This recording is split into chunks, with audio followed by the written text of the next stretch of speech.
दोस्तों, आज coffee with Khan में हमारे साथ जो शख्सियत मौजूद हैं वह हमारे शहर के बहुत ही मज़ाहिया शायर, हास्य कवि जनाब शकील भारती साहब, जो कि शायरों की दुनिया में मरहूम मालेगांवी के नाम से जाने जाते हैं। तो आज हम जानेंगे उन्हीं की कहानी, खुद उनकी ज़बानी। तो आइए मिलते हैं मरहूम मालेगांवी उर्फ शकील भारती साहब से।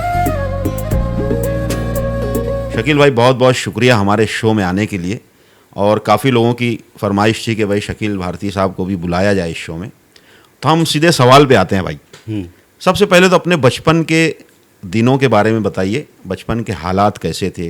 बचपन में मतलब कि आप बहुत ज़्यादा आज्ञाकारी थे, फर्माबरदार थे या शरारती थे? मैं असल में आपने सवाल किया कि बचपन में आप कैसे थे अकरम भाई, तो मेरे ख्याल से तो बड़े हुए नहीं हम लोग अभी तक। अच्छा, क्योंकि खाली उम्र ज़्यादा हो गई है। उम्र बचपन की, दिल बचपन का। नहीं, हकीकत ज़िंदगी देखा जाए तो हमारी कोई उम्र नहीं है अभी तक। दुनिया ज़िंदगी समझ में नहीं आई है, यानी मतलब क्या ज़िंदगी है। बचपन की बात तो ये याद आती है कि यार वो बड़ा प्यारा दौर था। जैसे बचपन में यानी सबसे बड़े खूबी ये थी, उसके अंदर बड़ी खूबी कि कोई फिक्र नहीं थी अपन लोगों को। हाँ बेशक। यानी दुनिया कैसे चल रही है, घर कैसे चल रहा है, खाना कहाँ से आ रहा है, बस। और किसी से झगड़ा हो जाता था बचपन में तो फ़ौरन कोई मीठी गोलियां लाता था तो सुलह हो जाती थी। बराबर। बचपन हम लोगों का, मेरी असल पैदाइश जो है नयापुरा गली नंबर 14। अच्छा। वहाँ वालिद साहब की साइकिल दुकान थी। वालिद साहब यानी साइकिल के बहुत अच्छे मैकेनिक थे। उनका नाम था मरहूम हसन साइकिल वाले। नूरू पहलवान कुरैशी हैं। उनके मकान में मेरे वालिद किराए से थे, वहाँ मेरी पैदाइश हुई। और मेरे एक छोटे भाई हैं जलील। अच्छा। यानी उनकी पैदाइश हुई। तो कुछ वालदा ने बताया एक ज़माने में कि हम लोग 10 भाई 5 बहन थे। अच्छा। हाँ, यानी 15 भाई बहन थे हम लोग। कुछ बचपन में फौत हुए, कुछ जवानी में चले गए, और जिनका इंतकाल हो गया वो बड़े खुशनसीब थे। अब उससे मैं उल्टा जवाब दूं कि हम लोग जिंदा हैं। जिसका इंतकाल हो जाए तो वो निजात पा लेता है फितने फसाद से। सही है, सही है। क्योंकि जीना और उसके लिए स्ट्रगल करना, तुमको बहुत फितनों से गुजरना पड़ता है। बचपन में हम लोग ये होश है मेरे को कि हम लोग 7-8 भाई एक चादर में सोते थे। अच्छा। अपने गांव में बोलते हैं गुदड़ी। तो लंबी गुदड़ी में एक ही गुदड़ी में पूरे 8? हाँ, पूरे सोते थे। अच्छा। फिर एक हिस्सा बहनों का था। अच्छा। फिर अम्मा अब्बा थे। बचपन ऐसा था ना, यानी वो अमीरी थी उसके अंदर कि कभी सर्दी का मौसम लगता था तो हम लोगों के लिए स्वेटर यानी वालदा एक साल भर तकिए में बांध के रखती थी। अच्छा। वो स्वेटर। हाँ हाँ हाँ। फिर वो एक साल में एक दफ़ा खोलती थी वो, तो बोलती थी आज तय पहन लेना, कल पहन लीजिए, परसों पहन लीजिए। तो वो 2 सूटर ये हम लोग नंबर पारी पहनते थे। अच्छा। और उसमें वाकई झगड़े भी होते थे। अम्मा 2 दिन से वही पहनी से। वो दौर हम लोग देखे तो अच्छा था वो दौर। ये दौर आपने भी देखा होगा मालेगांव शहर का, कि स्कूल जाते थे तो एक पैजामा चलता था पट्टे वाला। हाँ हाँ हाँ। और पट्टे वाली चड्डी। बराबर। यानी जिस दिन हमारे वालिद दिला देते थे उस ज़माने में बच्चों को, तो बड़े खुश होते थे कि यार। और हमारा दौर तो ज़्यादा वो चला है ना, पाजामे का। हाँ हाँ, सही बात है। पाजामे का। अच्छा, पैजामा फटा है, शर्ट फटी है, क्योंकि कोई किसी को तनकीद नहीं करता था।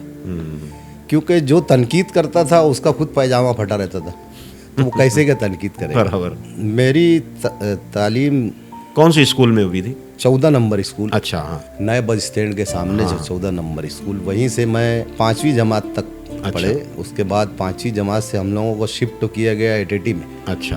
इन्हें एटीटी बताते हैं, बहुत बड़ी स्कूल, उर्दू स्कूल इन्हें थी, आज भी है।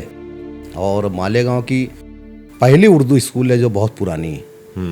तो 5वीं से 8वीं जमात तक वहाँ पढ़े। फिर स्कूल से ड्रॉप आउट हो गए, मतलब छोड़ दिए? हाँ, असल क्या था, वालिद साहब की साइकिल दुकान थी। तो वो दौर ऐसा था ना, जैसे जब मैंने, सभी लोगों को पता है जो 60-70 बरस वाले हैं, कि हफ्ते में 1-2 दिन ऐसा रहता था कि खाना बनाने के लिए बहुत सारे घरों में पैसे नहीं हुआ करते थे। तो वो दौर में ना पीतल तांबे के सब हंडे, कलसियाँ सब ऐसे चलती थी। तो मैं देखता था वालदा जो थी हमारी, यानी हर हफ्ता एक बर्तन निकालती थी। अच्छा। तो बोलती थी आवत हूँ मैं बाज़ार से, तो हम लोग समझ जाते थे ये बेचने जा रही है। कुछ खरीद कर लाएंगे। हाँ, कुछ खरीद कर वो समझ जाते थे। वो समझ अब समझ में आ रही कि हम लोग जब समझ जाते थे, इन्हें बयान नहीं कर पाते थे। आज बयान कर देते हैं हम लोग, एहसास नहीं होता है। इन्हें पहले एहसास होता था। सही है, सही है। तो जो 8 भाई थे शकील भाई, तो उसमें सबसे ज्यादा शरारती कौन था? और तुम कितने शरारती थे, या तुम बहुत फर्माबरदार थे, क्या थे मतलब? नहीं, आप ये सवाल पूछ रहे हैं तो खान साहब, अगर आप ये पूछेंगे कि 8 भाइयों में शरीफ कौन था आठों मतलब है क्या बोले तो?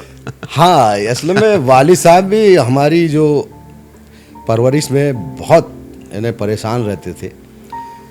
उसमें इतनी इन्हें सबका अपना एक रंग था। हाँ। और सब सबूत देते थे कि हम एक दूसरे के भाई हैं। सबसे बड़े मैं होश संभाला तो मेरे निहाल भाई, निहाल अंसारी साहब, जो सूरत 96 में शिफ्ट हो गए। अच्छा। वो मेरे बड़े भाई भी हैं।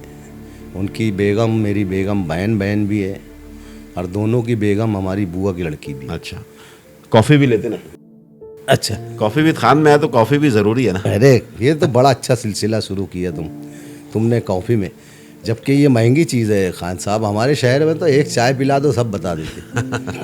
सही बात। हामिद जैसा आदमी तो एक चने की प्लेट भी दिख जाता था। मैं उसका नाम ही रख दिया था, एक प्लेट दाल।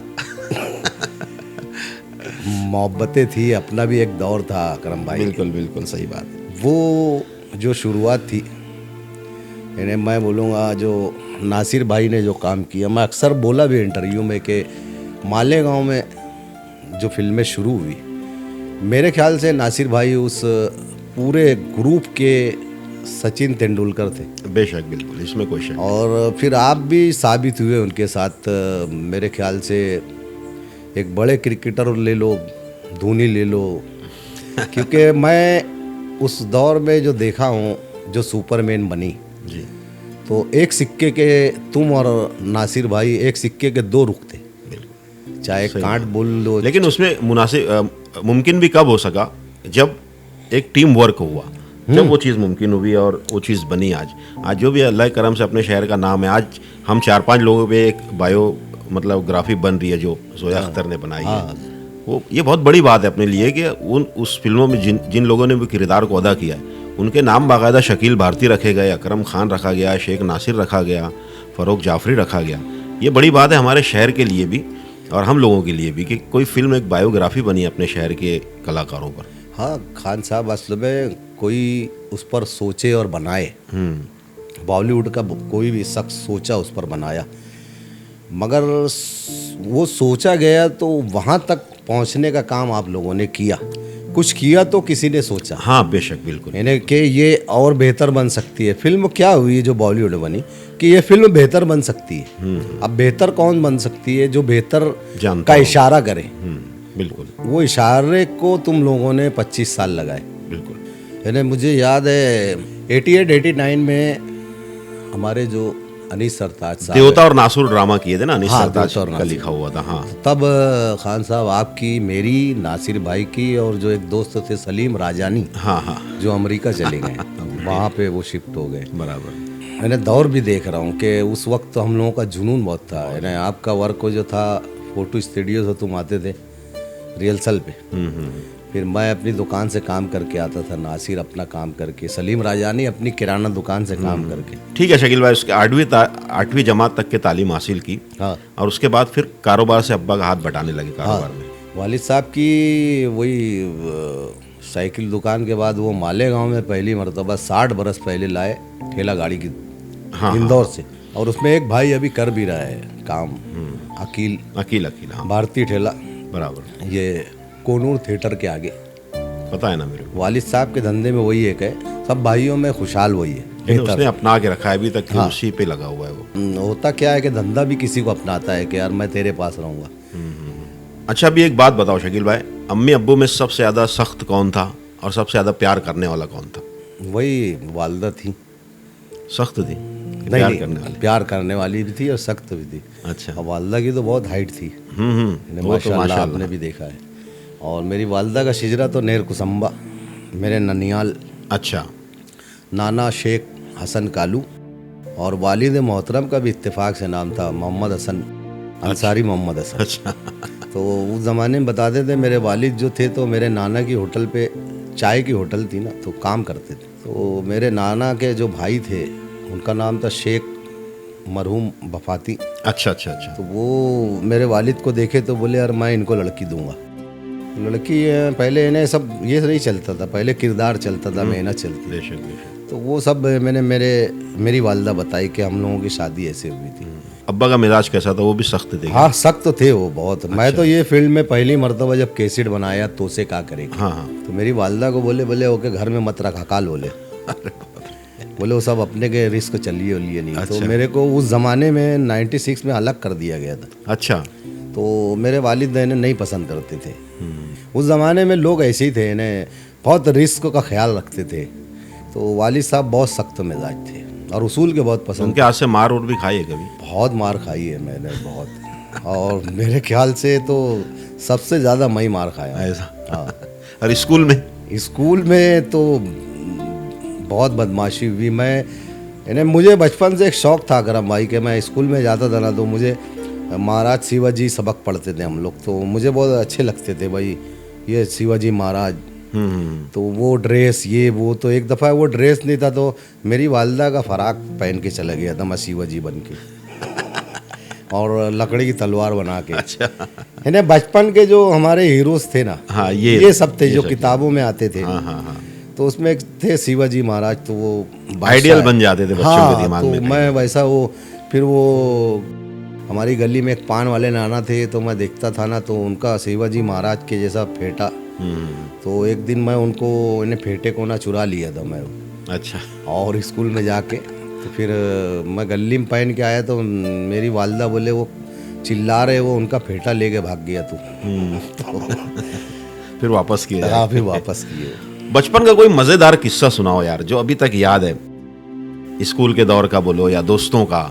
ये खान साहब हुआ कि मेरा बचपन जो था तो ज़्यादा मैं गौर करता था। अच्छा अच्छा अच्छा। जैसे एक उम्र तक 18-20 साल तक मैं उमर शरीफ के ड्रामे भी देखा ना, 17-18 में, तो मैं सब हंसते थे वीडियोस में, मैं हंसता ही नहीं था। तो मेरे को दोस्त तो बोलते थे तू हंसता क्यों नहीं है? मैं बोला अरे इन पे हंसने वाला नहीं है, इनको समझने वाला है।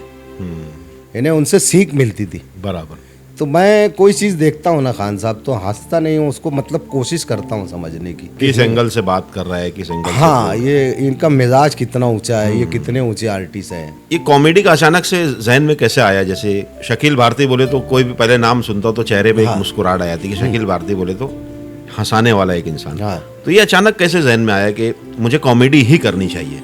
मैं असल में एक शायर है मालेगांव शहर के, बहुत बड़े शायर हैं, बर्रे सगीर के हैं, हज़रत सलीम शहजाद साहब। हाँ हाँ, सलीम शहजाद। उनके लड़के हैं वसीम। तो मेरे एक चाचा हैं हारून छटर वाले, उनके कारखाने में मैं जॉब करता था। अच्छा। यानी कारखाना संभालने का। तो वहीं मेरी दादी की बहन थी, उनके किराएदार थे वसीम के वालिद साहब। उनकी वालदा भी टीचर थी वसीम की, सलीम शहजाद साहब उनकी अहलिया। तो उनकी ना एक अपने वसीम और उनकी एक बहन थी, छोटी थी, हमारे सामने बहुत छोटे थे वो। बाद में एक पता चला कि हेडमास्टर बनी फार्मेसी की, सलीम शहजाद साहब की दुख्तर जो है। तो वो बहुत छोटे थे, तो वो एक टिकट लाए थे ड्रामे का, बड़ी मालेगांव स्कूल में। अच्छा। तो वो बोले ड्रामा है, तो वो सन मेरे को याद है इन्हें 83 या 84 का। ओके।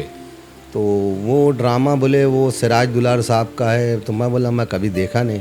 तो वो दो बच्चे जो थे सलीम शहजाद साहब के, तो उनकी जो अहलिया थी, तो बोले आप भी चलो बेटा। तो मैं गया, पहली मर्तबा ड्रामा देखा। तो ड्रामे का टाइटल था सटाना दवाखाना। अच्छा अच्छा अच्छा। सिराज दुलार का ड्रामा था? हाँ, शायद वो हज़रत अपने उस्ताद मोहतरम सिराज दुलार साहब, उनका ड्रामा था। तो वो ड्रामे में मैं देखा कि एक किरदार किया था किसी ने बल्दिया का। उस वक्त तो बल्दिया हुआ करते थे, मेयर नहीं थे, सदर बल्दिया। तो उनके साले का किरदार किए थे हमारे बड़े भाई आसिफ सुबानी साहब। तो वो अक्सर बोलते वो ड्रामे में मियाँ भाई मियाँ भाई। तो वो बड़ा कॉमेडी किए थे आसिफ सुबानी साहब। अच्छा। तो मुझे तहरीक उनसे मिली कि यार ये कितना हंसा रहे हैं, यार ये बहुत अच्छा काम कर रहे हैं, यानी इनके काम से लोग हंस रहे हैं, ये बड़ा नेक काम है। यार इससे बड़ा दुनिया में धंधा नहीं है कि किसी को खुश किया जाए, और वो भी बिना पैसे का, अपनी बॉडी लैंग्वेज से। खुद को जोकर बना के, इन्हें हंसा के, इन्हें खुद फना होना, लोगों को आबाद कर देना। तो ये तहरीक वहाँ से मिली और मुझे बड़ा अच्छा लगा कि यार ये काम करना चाहिए। अच्छा, फिर वहाँ से जहन बना कि यार कॉमेडी करना चाहिए, मतलब ये बेस्ट है। हाँ, फिर मुझे खबर लगी बीच में, मुझे मिले थे अपने यूनुस मामू, फायर ब्रिगेड में जो काम हाँ काम करते थे। हाँ, वो अक्सर इन्हें वालदा से रिश्तेदार भी थे, वो आते भी थे घर। तो वो एक दफ़ा मेरे को बोले ना, बोले वो भांजे आओ, बोले एक ड्रामा है, एक मद्रासी का रूल है वो, अच्छा, तुम्हारे रंग के हिसाब से आओ सिराज दुलार साहब के यहाँ। तो ये अपने सागर होटल के सामने, न्यू बस स्टैंड के सामने। हाँ, उसके ऊपर उनका हाँ, ऑफिस। मैं गया तो मैं दादर चढ़ने लगा तो सिराज सर का एक आर्टिस्ट था शकील दुलार, तो बोले कहाँ जा रहे हो? तो मैं बोला ऊपर जा रहा हूँ।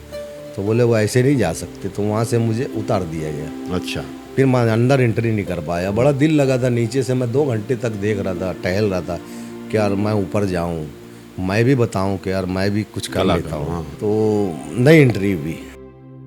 मरहूम रफ़ीक फ़िटर, मेरे उस्ताद मोहतरम वाहिद अंसारी साहब के छोटे भाई। हाँ, रफ़ीक फ़िटर, हाँ, रफ़ीक फ़िटर, मरहूम रफ़ीक। वो अनाउंसिंग करते थे उस ज़माने में। तो वो निकालते थे पृथ्वीराज साहब की आवाज़, मुग़ल आज़म के जो अकबर आज़म। तो वो एक दफ़ा डायलॉग बोले कि सलीम, तो मेरे को माइक दे दिए, तो मैं दिलीप कुमार की आवाज़ में कुछ बोल दिया। तो बोले यार अब अच्छा बोला देता, चल मेरे साथ। अच्छा, वो अनाउंसिंग करते थे, मैं उसके इनके रिक्शा पे घूम रहा था 1 आध घंटा। तो हमारा रिक्शा ना गया, तो खाट पे बैठे थे अनीस सरताज साहब। अच्छा, तो रिक्शा रुकवाए, बोले बैठो, अच्छी आवाज़ निकालते हो। बोले मैंने एक ड्रामा करने वाला हूँ जिसका नाम है देवता, तो उसमें कुछ रूल है, आप लोग कर लें। तो हम लोग बोले हाँ ठीक है कर लेंगे। तो रफ़ीक फ़िटर को ड्रामे में दिए थे किंग का रूल, किंग विलन का रोल, विलन का रूल। और मुझे देखे तो बोले यार तुमको ना मिर्ज़ा का रूल देंगे। अच्छा, नौकर, यानी जो नौकर है उनका एक लड़का है, वो शेख नासिर साहब किए थे। तो वैसे वो फिर वो पहला ड्रामा मुझे मिला, देवता और नासुर, जो हम भी साथ, आप भी साथ में थे। उसमें था ना, मैंने जॉन का रोल किया हाँ, था। आपने जॉन का रोल किया था। आपके अतीक वालिद सर का- ने, नहीं, आपके वालिद का फादर किए थे निसार भाई ने, निसार भाई। और अतीक जो थे तो वो आपके बड़े भाई का रोल हाँ, किए थे। अतीक भाई ने बड़े भाई का रोल हाँ, किया बहुत समझाया आपको उसमें कि जॉन तुम जिस रास्ते पे जा रहे हो। पूरा दिलीप की कॉपी मार रहे थे। नहीं मगर बहुत मजा आता था, मजा आता दौर था एक- बहुत प्यारा था, बहुत एनर्जी के साथ सब काम करते थे, बिना किसी मुफाद के, मतलब कोई लालच नहीं था कि पेमेंट मिलेगा या कुछ। नहीं। ये बहुत बड़ी बात थी वो टाइम में। तो फिर ये कॉमेडी का होते होते शकील, जब फर्स्ट टाइम कैसेट आई थी तुम्हारी, तो ये कैसे क्या हुआ था? ये सिलसिला अचानक एक ऑडियो कैसेट की तरफ आने का ये काम कैसे शुरू हुआ था? मतलब असल में उस कारखाने में मैं जो था, मेरे चाचा हाँ। हारून शटर वाले, तो उनके कारखाने में ना वो ऑडियो लाए थे एक दफ़ा। कॉमेडी ऑडियो में ना 1 साइड उमर शरीफ थे और एक साइड में जॉनी लीवर साहब। तो वो वहाँ गाना वाना सुनते थे, तो ये भी रखी हुई थी, तो मैं इसको रोज़ लगा के सुनता था।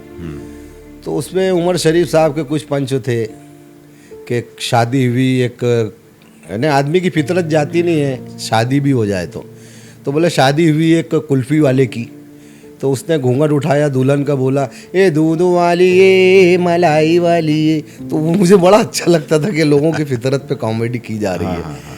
तो वो चीज़ फिर मैं सोचा था कि यार कभी ऐसा कुछ बोलेंगे, कभी ऐसा कुछ करेंगे। तो मैं पावर लूम पे था, हमारे मोहल्ले में बिस्मिल्ला सेठ का कारखाना था। अच्छा, तो वहाँ मैं लूम चला रहा था ना, तो मेरे ख्याल में आया कि यार जैसे ये यहाँ पे पावर लूम चल रहा है, अगर ये पावर लूम में अगर मालक बना दिया जाए और फिल्मी एक्टर्स अगर यहाँ पावर लूम चलाएंगे तो क्या कॉमेडी पैदा होंगी। तो कुछ तो फिर वो कैसेट कंपनी तक कैसे पहुंची? मतलब वहाँ से जो रिलीज हुए वो उसका क्या? मुझे पता चला, जैसे बॉम्बे तो मैं गया, पहला कैसेट निकला, तो उसे क्या करे के लिए मुझे खबर लगी धुलिया में एक कंपनी है छोटी मोटी, जो खंसा कंपनी। हाँ, साजिद भाई, मेरे साजिद भाई। दुलिया से, तो हाँ। साजिद भाई से मैं मिला और बताया, तो उस ज़माने में बोले ठीक है मैं बना दूंगा, जितना चलेगा वो अपन बांध लेंगे, एक शर्त बांध लेंगे, पर कैसेट 3 रुपया। अच्छा, तो उन्होंने सुना तो उनको बड़ा मज़ा आया, वहाँ से फिर एक रास्ता बना। तो उसके बाद ऑडियो कैसेट कितने रिलीज हुए थे अपने? मैं फिर उसके बाद खुद बनाया, फिर 2-3 बनाया, तो से का करे के, फिर ई का बात भाई, फिर एक थी मौके का मालूम, 2-3 बनी ऐसे। ओके। और उसके बाद में फिर सीडी का सिलसिला शुरू हुआ अपने पास। हाँ, सीडी का सिलसिला। तो उसमें भी कुछ बनाए थे आपने उस टाइम में? हाँ, उस वो टाइम जो कंपनी में चली तो शेख नासिर साहब बोले जो तोसे का करे कि ऑडियो निकली है, खंसा कंपनी से ऑर्डर है कि यार तो उसको वीडियो कर लो। और एक स्क्रिप्ट मैंने बनाई थी अकबर आज़म 2004 में। अच्छा। यानी मैं एक वीडियो बनाया था, सोचा था आज के दौर में अकबर आज़म आ जाएंगे तो कितनी परेशानी होगी, क्योंकि आज के दौर में तो महंगाई बहुत है। बराबर। तो मैं सोचा था कि यार अकबर आज़म के हाथ में जब पावर भी लाएंगे तो समझ में आएगा। सही है, सारी बादशाह निकल जाएगी आवाज़। तो उसके अंदर एक कॉमेडी ली थी कि अकबर आज़म सलीम शहजादा जब पैदा होता है तो जन्म पावती मनाने जाएंगे तो कितना पैसा लगेगा। तो उसके नाम पे मैंने एक कॉमेडी की थी। अच्छा। कि जब अकबर आज़म साहब जन्म पावती के लिए नाम बोलते, नाम बोलो क्या है, तो बोले नूरुद्दीन मोहम्मद सलीम। तो बोले एक लड़के का नाम है और तुम 4-5 का बता रहे। तो आखिरी कलाम से यही था अकबर साहब का कि इस दौर में जो जी रहे हैं वो अकबर आज़म से बड़े हैं, जो महंगाई से लड़ रहे हैं, सबसे लड़ रहे हैं। सही है। आज के दौर में देखा था हर आदमी बादशाह है, बटन चालू करे पंखा चालू हो जाता, हाँ। एसी चालू हो जाता, चालू। बाइक पे गाड़ी पे कहीं भी चला आ जा सकता, हाँ, बस इतना रहता कि बिल आ जाती बात। बिल आ जाता। अब वही जो है बादशाह है चालू किया, फिर जब बिल आती तो जब पता चलता कि यार ये तो भिखारी है। सही है। तो उसके बाद शकील ये अचानक से मज़ाहिया शायरी में फिर कैसे का रुझान हो गया? मैं मेरे मोहल्ले में मेरे उस्ताद वाहिद अंसारी साहब, मेरे दोस्त भी थे, रिश्ते से चाचा भी थे। अब वो चाचा इसलिए बने कि उनके वालिद को मेरे वालिद चाचा बोलते थे। अच्छा। तो मामला वहाँ से बिगड़ा, मतलब वहाँ से बोलना पड़ा। अच्छा। तो 84-85 में वो शायरी में आ गए थे, वाहिद अंसारी ना? वाहिद अंसारी साहब। तो मैं उन्हीं के घर बैठता था, ज़्यादा वक्त वहीं जाता था मेरा। अच्छा। है ना, पूरा घरोबा था हमारा। तो वहाँ पर मैं इन्हें खूब कॉमेडी करता था, तो मेरे को वाहिद अंसारी साहब बोले कि यार तू मज़ाहिया शायरी में आ जा। तो मैं बोला ठीक है, कोशिश करूँगा। तो वो कुछ कलाम उलाम दिए मेरे को। इन्हें सच बात है कि अल्लाह उनको अच्छा रखे, तो बहुत ज़्यादा शायरों को स्टेज पे लाने वाले वाहिद अंसारी साहब। एक जगह रेत उतरी थी ट्रैक्टर से, अच्छा। बहुत सारी थी, तो मैं बोला मवाद नहीं है। तो मेरे को वहाँ करीब ले गए वाहिद अंसारी साहब, बोले ये जितनी रेत पड़ी है ना, एक एक ज़र्रा एक मवाद है, एक एक आइटम है, बोले बस तू तेरे अंदर वो सलाहियत होना उठा ले। तो मैं तो वो सुन लिया, मगर जब भी कहीं रेत देखता था ना मेरे को वो जुमला याद आता होगा। यानी सब अल्लाह करता है, कोई कुछ नहीं बेशक, करता। इसमें तो अभी कोई शक नहीं। इतना बोल लेते हैं हम लोग, बोल के हंसा लेते हैं।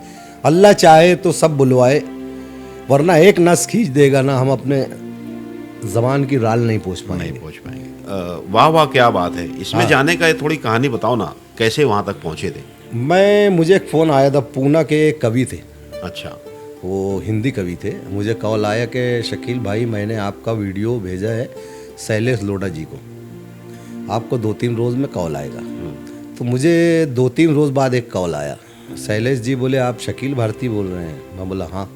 तो बोले कुछ सुनाइए, आपको बुलाना है। तो मैं बोला क्या सुनाऊँ। तो मेरे पास कुछ पंक्तियाँ थी जिसमें बैर वैर नहीं थी, तो मैं सुना दिया, कोई गरीब ना होता कोई सेठ ना होता। बोले हाँ। बोला हाँ, इन्हें वहीं पे हंस दिए। बोलो कोई गरीब ना होता कोई सेठ ना होता, अगर आदमी को ये पेट ना होता। अरे बोले वाह, कोई गरीब ना होता कोई सेठ ना होता, अगर आदमी को ये पेट ना होता, करीना कपूर मेरी होती, आई लव यू बोलने में अगर लेट ना होता। बोले क्या बात है, आ जाओ परसों, बोले फला फला होटल में रुकना है। अच्छा। तो मेरे ख्याल से वो लोग चेक करते हैं, पूरा थैला चावल का नहीं चेक करते, कुछ दाने बस उठा लेते हैं उसमें, उसको अंदाज लगा। इस तरीके से मेरा सिलसिला तो शुरू कितनी बार जाना हुआ था? वाह वाह, क्या बात है। मैं 6-7 मरतबा गया हूँ। अच्छा।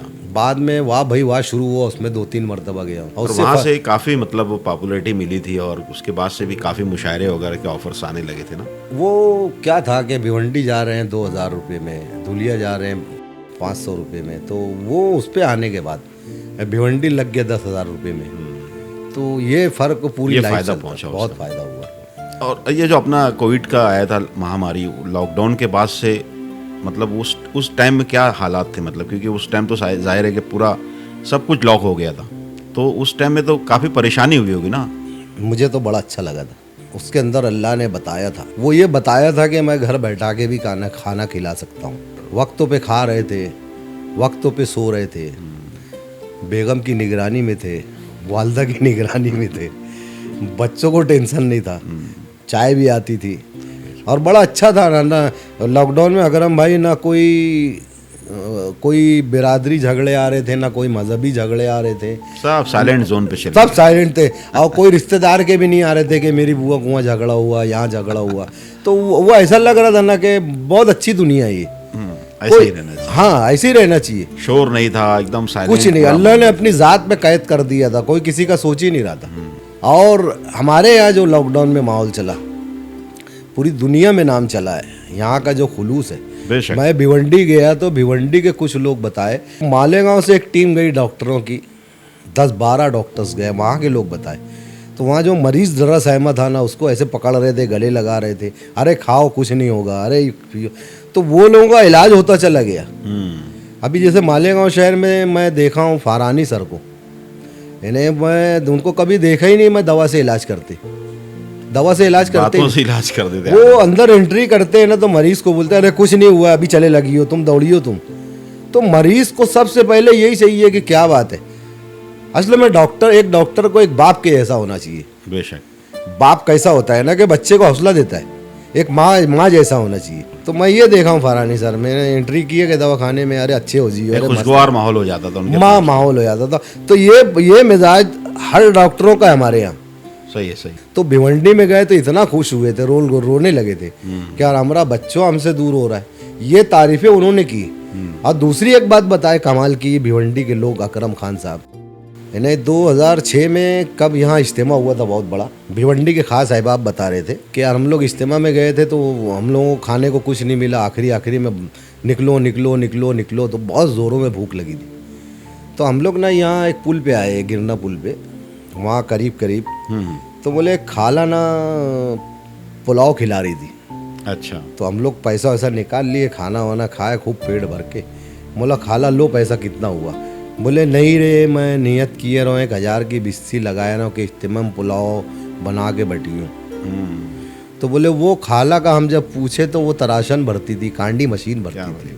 वो बोले मुझे कि यार शकील भाई तुम्हारे यहाँ के यार मजदूर इतने बड़े बादशाह हैं। सही बात। तो ये सब चीज़ों में बड़ा फक्र होता है। तो शकील भाई, जैसे लॉकडाउन जब लगा था सभी के काम धंधे बंद हो गए थे, तो आर्टिस्टों पे शायरों पे क्या असर पड़ा था उस चीज़ का? जापान में बिजली जाती है ना, तो जापान का बाशिंदा डायरेक्ट बिजली हाउस को फ़ोन लगाता है कि हमारे यहाँ बिजली चली गई है। मगर अपने यहाँ बिजली जब जाती ना तो बोलते हैं देख जरा बाजू वाले का ही बंद है क्या, कोने वाले का ही बंद है क्या। तो ये मिजाज में फ़र्क है। तो उससे तसल्ली मिलती है कि यार खाली अपना बंद नहीं है, सभी का बंद है, सभी का बंद है। तो ये चीज़ तो तसल्ली दे रही थी सब फनकारों को कि यार पूरा इंडिया जाम है, आधी दुनिया जाम है, तो मुशायरा सभी का बंद है। तो अब तो सब्र करना है। सभी प्रोग्राम बंद थे, सभी करीब। और सिर्फ हमारी सब नियतें इस पे आ गई थी कि यार सिर्फ खाना मिले बस बहुत है, और यही असल ज़िंदगी है। और उस वक्त तो शहर के बहुत सारे जी हैसियत लोगों ने काफ़ी गायबाना तरीके से भी मदद की थी, लोगों के घरों तक किट वगैरह पहुंचाई थी। यानी बहुत है ना, इतना तो हुआ था। ये अल्लाह की ज़ाती याद आती है कि वो घर बैठे भी खिला सकता है। अगर एक कुछ वाक़ये ऐसे सुने हम जो बड़े दिल को इन्हें एकदम झिंझोड़ देते थे।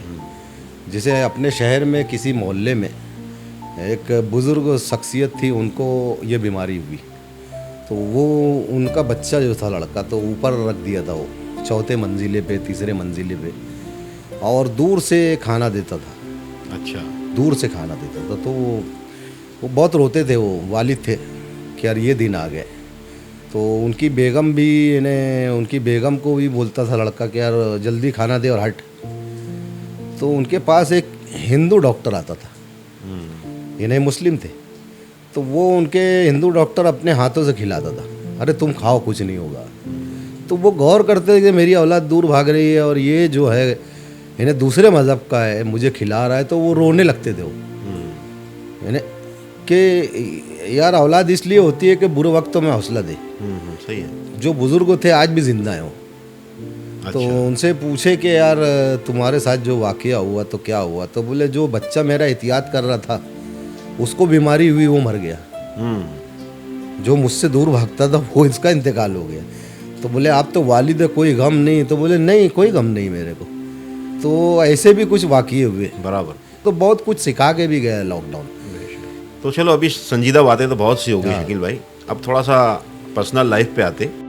शादी पसंद की थी या अरेंज मैरिज थी? देखो, जो पसंद आई तो वो मिली नहीं, अच्छा और जिसे मैं पसंद आया उसे मैं नहीं मिला। अच्छा। फिर मेरे वालिद साहब ने कहा कि यार मेरी बहन की एक लड़की है, शादी कर ले। अब जिनसे शादी लगी थी, यानी बुआ की लड़की, उनकी बड़ी बहन मेरी भाभी थी। फिर भाभी ने भी बोला कि कर लो, फिर भैया ने भी बोला कि कर लो। अब मोहब्बत तो वो चीज़ है कि जैसे कोई किसी दुकान पे गुड़िया पसंद आ जाए तो पता चलता वो कीमत हम नहीं दे पाए तो ख़रीद नहीं पाए। तो वो मेरी भाभी, उन्होंने भी कहा और फिर भैया ने भी कहा, तो मुझे लगा ये एक सवाब है और अल्लाह गवाह इस बात का कि वो नीयत से फिर मैंने शादी की और फिर मैंने इन्हें यानी एक तरह से देखा तो अरेंज मैरिज थी, मतलब अरेंज मैरिज हुई। Okay okay. बीवी से कितना डरते हो? मुझे बुज़ुर्गों ने बताया कि वालदा के बाद एक रिश्ता बेगम का होता है। हम बीमार पड़ गए तो हमारी गंदगियों का हमारी वालदा ही साफ़ करती थी, और उसके बाद एक बेगम का रिश्ता है, बाकी की कोई रिश्ते में आपको इजाज़त नहीं है। तो उसकी सुनना, उसकी हर बात को सह लेना, इसको ये ना दुनिया ऐसा बोलती है कि ये डर है, और मेरे ख्याल से वो चीज़ तो एक्चुअल में ये भी मोहब्बत है। ये भी मोहब्बत है एक्चुअली। और ये भी मैं सुना हूँ कि इन्हें बेगम सुकून के लिए, और ये भी हकीकत बात है कि पूरे सुकून को तबाही करती है। सुन भी रहे होंगे, वो भी देख रहे होंगे नहीं, ये वीडियो, नहीं। सोच समझ के बात ये कर। एक मजाक है। अगर ये रिश्ते अल्लाह ना बनाता तो बेशक, बिल्कुल। शहर के सियासी हालात जो हैं हमारे, हाँ, उसके बारे में क्या ख्याल है? सियासी हालात तो ये है कि एक घराना बताऊंगा मैं, शेख रशीद साहब का, जो मैं बहुत पसंद करता था उनको जी। क्योंकि मैं उनको ज़मीन पे इतना टच मैंने जल्दी किसी नेता को नहीं देखा। एक मरहूम निहाल साहब थे, वो ज़मीन टच थे। उसके बाद शेख रशीद साहब थे। रशीद साहब जब भी मिलते थे ना, मरहूम शेख रशीद साहब, तो हम लोग को बोलते, आओ पट्टे, वे कब ले रहा मेरे को पिक्चर में विलन बनाएगा, कब धोएगा। तो ऐसा लगता था हम लोगों का ना दिल एकदम खिल जाता था। सही सही है। क्या आदमी है यार, कितनी बड़ी शख्सियत है यार। ज़मीन पे आ जाते थे, बहुत अच्छा लगता था। बिल्कुल। इलेक्शन ऐसे लोगों का ही है जो हर वक्त लोगों से टच रहे, जुड़ा रहे। अच्छा, भीड़ में तो सबको हटा के सलाम करते थे, हट बे हट बे हट बे, अरे भैया इधर बैठा है मैं। सही है, सही। तो वो जो खिंचाव, वो कमाल, बाप रे बाप, अल्लाह उनको जन्नत नसीब करे। आमीन, आमीन। बहुत बड़ी चीज़ थी। तो फिर अभी जो सियासी हालात चल रहे, मतलब हाँ। जिस तरह का भी माहौल है, पहले तो ऐसी सियासत होती नहीं थी, जब जो ऐसी अब होने लगी है, तो इसके बारे में क्या सोचते हो कि कैसी सियासत होना चाहिए एक्चुअली? सियासत तो देखो वर्क पे होना चाहिए, काम पे होना चाहिए। इमरान मेरे को एक दफ़ा बोले कि चाचा बहुत लोग काम की शिकायत करते, तो मैं बोला ये तुम्हारा नसीब है कि लोग शिकायत करते, क्योंकि जिससे उम्मीद रहती ना तो आदमी उससे ही शिकायत करता। बिल्कुल। वहाँ तो वो बना नहीं, यहाँ तो ये बना नहीं, अरे दूसरों से क्यों करेंगे वो? एक जिम्मेदारी दी है तो वो तुमसे ही सवाल करेंगे ना, सवाल करेंगे। बिल्कुल सही बात। और शहर के जो हालात हैं तो अभी बहुत अजीब अजीब हैं। जैसे कुछ लोग बताते हैं हज़रत मोहम्मद मुफ्ती इस्माइल साहब, उनके जो चाहने वाले हैं वो तो जगह से हिलते नहीं हैं। फिर अभी बीच में आई है हमारी बहन शान हिंद, हाँ हाँ, जो पब्लिक से बहुत टच है, औरतों से बहुत टच है, पब्लिक का काम करती है। जैसे अभी इलेक्शन गुजरा है ताई का, यानी पार्लियामेंट का, हाँ हाँ, तो मैं सड़क पे दो परिवार को देखा हूँ। एक तो निहाल साहब की फैमिली, शान हिंद मुस्तकीम, और दूसरा शेख आसिफ साहब। ये सड़कों पे दौड़े हैं, इन्हें लोगों की वोट लिस्ट तो बनाए, ये बनाए। ये दो लोगों को देखा हूँ मैं। ऐसा नहीं कि मैं तीसरे की तारीफ़ नहीं कर रहा हूँ तो मैं उनको चिढ़ के बोल रहा हूँ। जो देखा हूँ, इन्हें एक सूरत के एक शायर हैं, बहुत अच्छे शायर हैं, शकील शाह। उनका एक शेर है, जो देखता हूँ वही बोलने का आदी हूँ। जो देखता हूँ वही बोलने का आदी हूँ। मैं अपने शहर का सबसे बड़ा फसादी हूँ। इन्हें सच तो मैं बोलता हूँ, और ये मेरी बीमारी है, और ये बीमारी मुझे वालिद मोहतरम से मिली है। मेरे वालिद मोहतरम जो थे ना, मोहम्मद हसन सैकल वाले मरहूम, वो बहुत बिंदास बोलते थे, इस्लाम बुरा नया बुरा, कहीं की भी कितनी बड़ी शख्सियत हो डायरेक्ट बोल देते थे। एक आदमी मेरे सामने आया, बोले हसन भैया वो तो ऐसा ऐसा किसों का पैसों ही नहीं दीस। तो मेरे अब्बा बोले पहले तो हिंडिया का हिस्सा तो दे दे। ऐसे ही अंदाज था उनका। तो ये खून में है, ये बाज नहीं आने वाले। हम सच नहीं बोलेंगे तो मर जाएंगे, और हमको जब मरना होगा तो सच बोलना छोड़ देंगे। तो जो सच है, जो देखते हो बोलो, जो काम कर रहे हैं उनको तो मैं बोलता हूँ शहर को अपनाना चाहिए। मानो, बिल्कुल, बेशक मानना चाहिए उनको। बेशक। आवाम से काम करते रहो। और ये लोग करते हैं, शेख आसिफ साहब है, शान हिंद है, ये सब करते रहते सही हैं, बात। अवामी राब्ते में रहते हैं। इनके यहाँ कई औरतें, कई खातून, कई माँ बहनें जाके फैज़याब होती है, कई स्कीमें आती है, लोग काम करते हैं, उनको फ़ायदा होता है। अभी जैसे ये लाडली बहना, लाडली बहना में मैं देखा हूँ, वो मुस्कुराहट देखा हूँ बहनों, माँओं, बच्चियों के मुँह चेहरे पे 3-3 हज़ार रुपया आया, कमाल है। सही बात है, सही बात है। एक तो वो बता रहा था कि मेरे एक साले हैं, वो साइकिल लेके आ गए।